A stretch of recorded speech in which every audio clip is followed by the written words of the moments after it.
Remember, all I'm offering is the truth.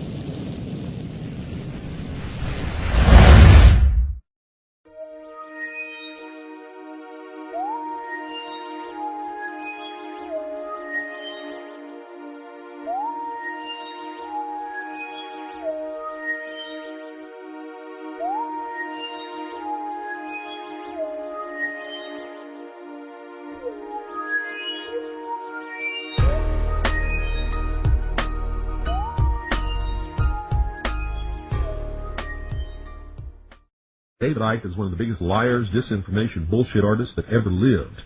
Stay away from that guy. Stay away from his books. Stay away from his lectures. Stay away from him, period. Is he the guy that's from England? He was a sports broadcaster or something? I don't know what he was. He's a liar. That's what he is. Okay. And I'm saying it on the air, and I'm saying it to his face, and if he don't like it, he can sue me. Lying scum. Okay. I've heard of him, but I've not really heard much of what he has to say, but...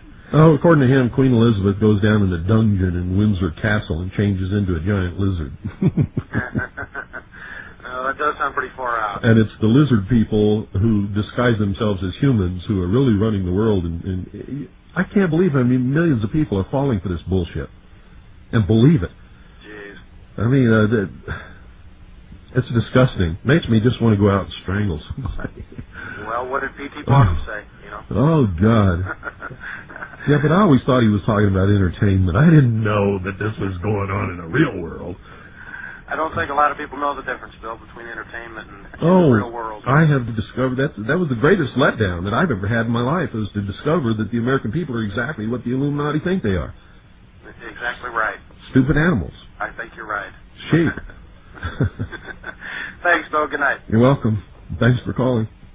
And if that hurts your feelings, then that means you know that I'm talking to you. If it doesn't hurt your feelings, then it certainly doesn't apply to you. See, if what I say on this broadcast makes you mad, it's because I've hit you right in the solar plexus and you know it's true. Otherwise, you wouldn't get mad about it. Let me get the story right. The press claim that you claim to be the Son of God. Mm-hmm. Is that true? Yes, you see, the thing is that, it's quite funny, really. You know, 2,000 years ago, had a guy called Jesus sat here and said these same things, you would still be laughing. It's really, really funny that we've not really moved on that much. The negativity, the thoughts that I'm talking about that are very destructive, are pouring out of this planet well, let me every interrupt day. You. Was it a great shock for you to discover this at 38? Well, I think the word is gobsmacked. But again, you know, the best way of removing negativity is to laugh and be joyous. So I'm delighted that there's so much laughter in the audience tonight. But no, it's but just let me say this. They're laughing at you. They're not laughing with you. Fine.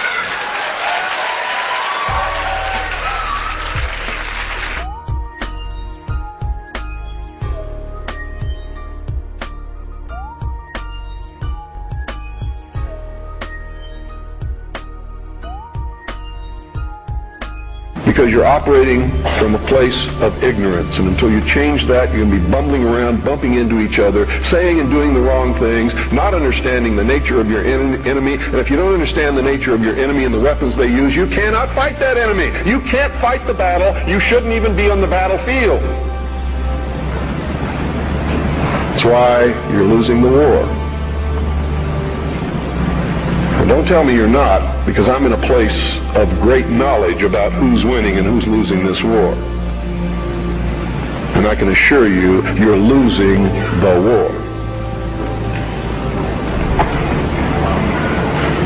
Doesn't mean it can't be turned around. But it'll never be turned around until you learn what you need to know. Don't spread a rumor. Spread the truth. Document it. Prove it. Make it irrefutable, and you too will become dangerous to those who admire us in lies and enslave us. You don't really understand sometimes what a terrible burden it is to know some of the things that I know, and try to wake people up and impart this knowledge to them, and find out that they just have walls built in front of them. They want to be slaves. we're making some chinks in those walls.